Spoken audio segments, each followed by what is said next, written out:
Okay, so hello everyone and welcome. My name's Richard Temple, and I wrote mostly poetry, but I'm getting more and more into fiction, and I'm writing what I refer to as weird fiction, which is sometimes sci-fi, sometimes horror, or at least I tend to qualify it as horror, folk horror, quite a lot, but the audience often doesn't. So you'll have to make your own minds up. You can find my work at Substack on Richard Temple at richardtemplesubstack.com, imaginatively enough. Um, there's not very much there, actually. I'm going to try and use Substack a bit more this year. But there is a link to my link tree, so you can, if you want to see more, you can click on my link tree and see where stuff is around the web.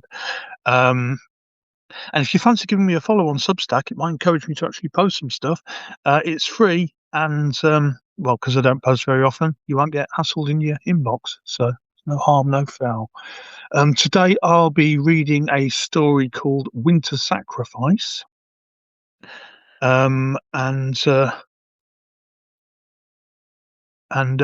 is it's written in the first person, in the present tense. So don't just think I've gone a bit weird when I suddenly start describing being elsewhere.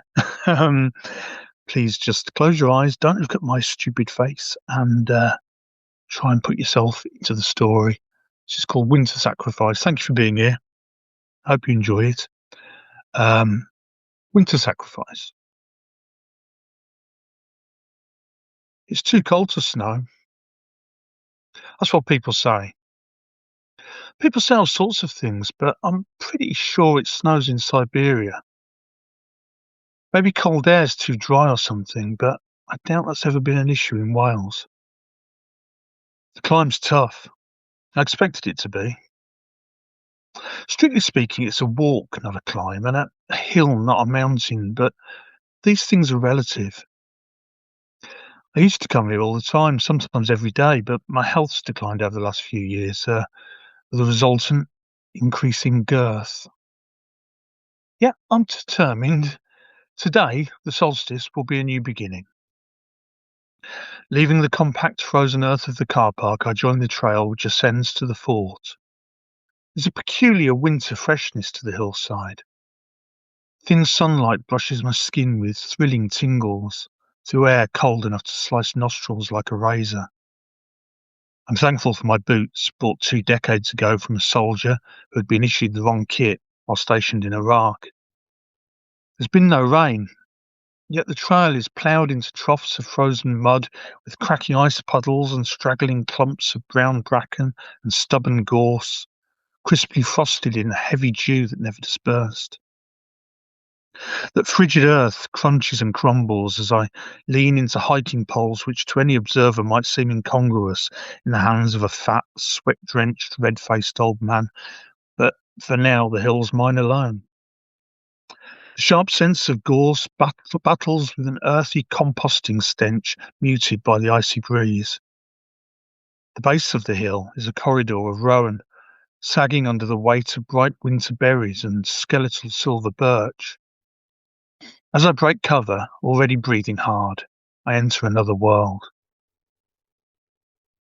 Beyond the sanctuary of the trees, wind easily sweeps away the warmth of the sun.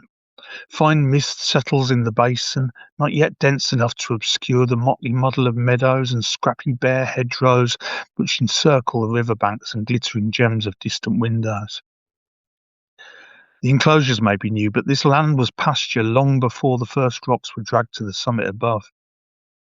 The twin monuments of Egan Goch serve as both witness and gateway to an unimaginably ancient world atop the Red Cairn. The hill is reputedly named for the blood spilled by Romans, a blood that still speaks from the Ice Age boulders where I rest to snatch breath from the frozen fingers of the wind. 3 of these boulders are positioned and hewn to form benches, boldly chiselled in Welsh and, with macabre irony, English and Latin. Within the safety of the hills.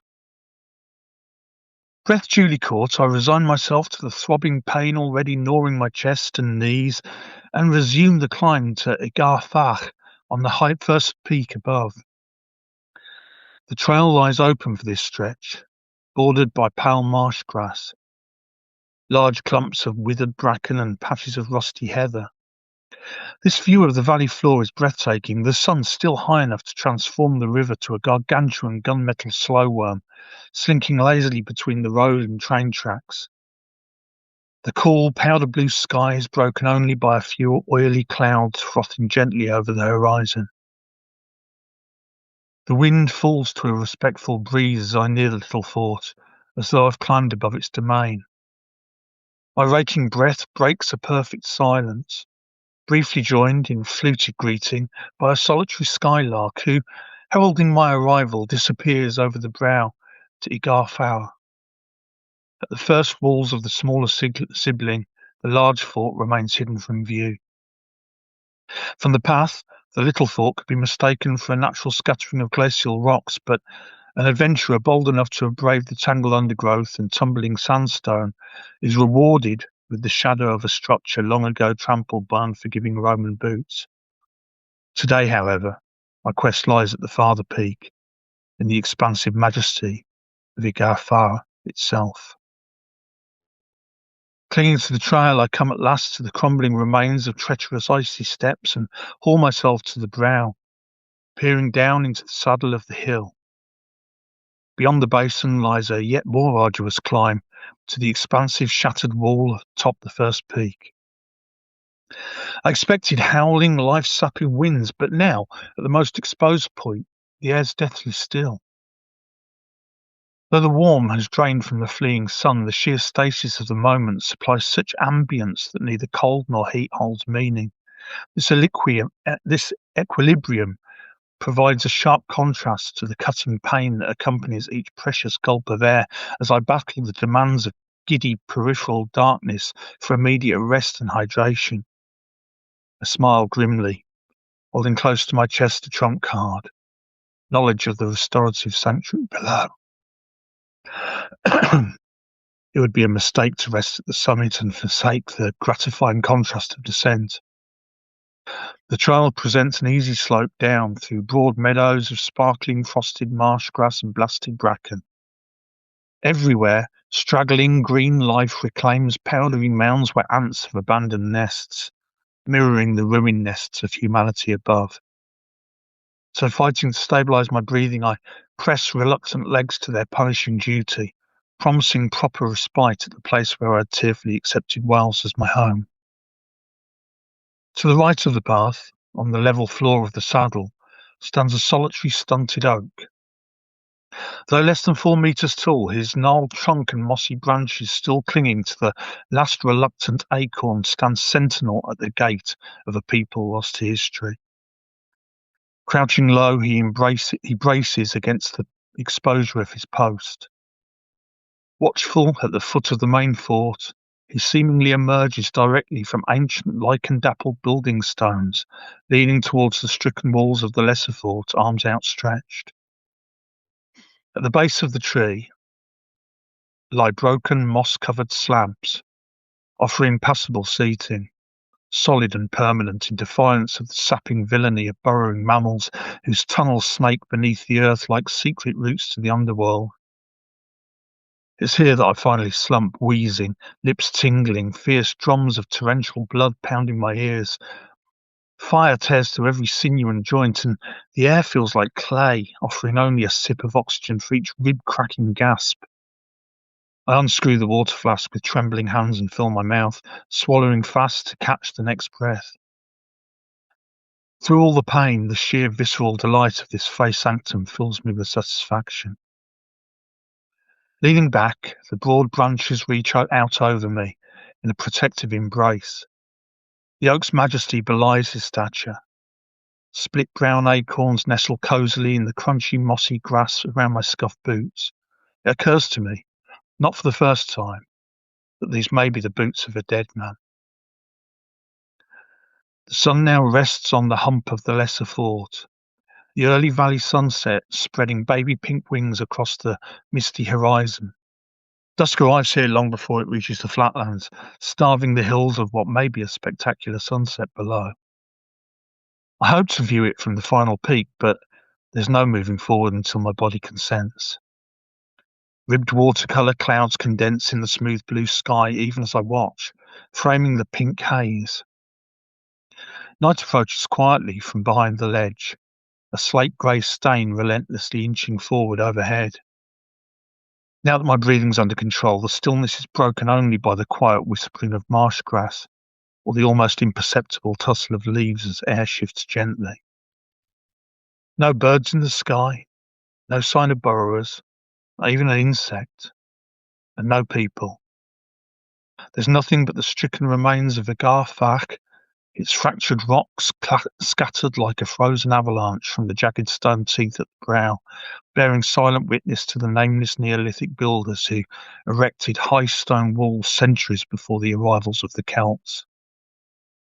A sun too young to set huddles embraced by ruins, casting long golden shadows like fingers towards the summit.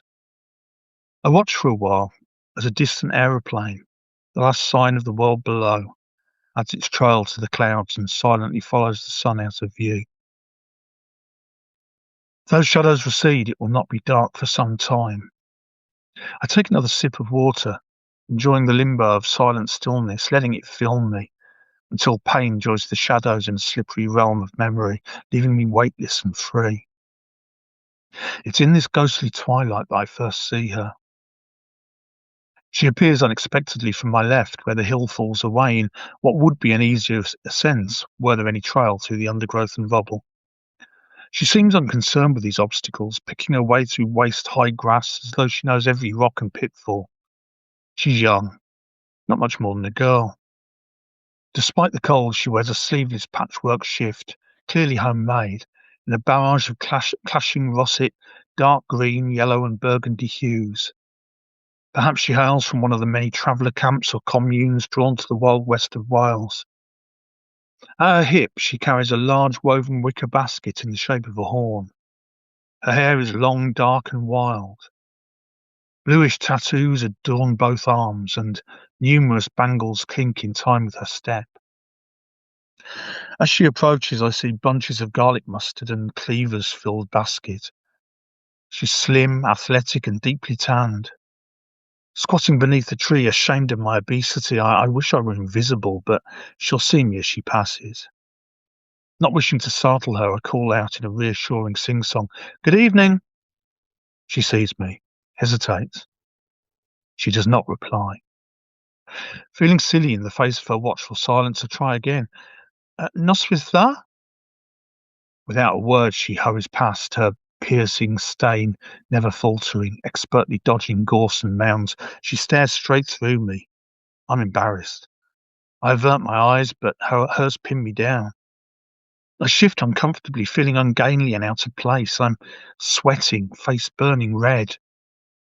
Then she's gone, toward the summit. Inexplicably guilty, I want to go home, but my body disagrees. I'm unable to stand. The shroud of the night has crept forward while my eyes were on the floor. Everything is much darker now. No moon, no stars. No relief as the last of the greying light lingers in the encroaching cloud, leaving me in deep shadow. I try to rise again, but my legs won't cooperate. If I don't move soon, I'll struggle to navigate the icy path, whether onward or back to the car park. My phone has a torch but little charge. I planned to make the summit before nightfall, using the last of the power to light my descent. Then I hear them, whispering, shifting in long grass. They can't imagine that I can't hear them. It's a language I don't know, not Welsh, more Lilton. They're all around me.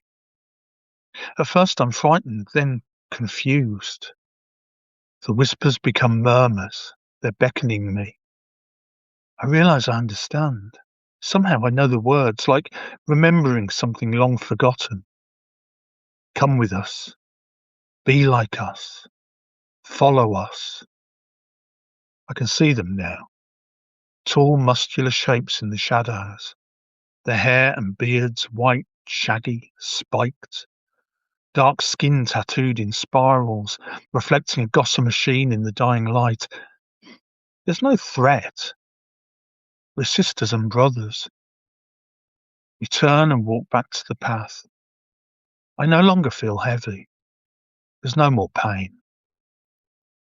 As we climb the steep trail, I see the tall walls above, the wide welcoming gates. No fort, but a temple. Snow begins to fall in luminous waves, dusting the path to cover our tracks. I watch, hypnotized, as the hillside comes alive under its crisp glaze. The sacrifice is accepted.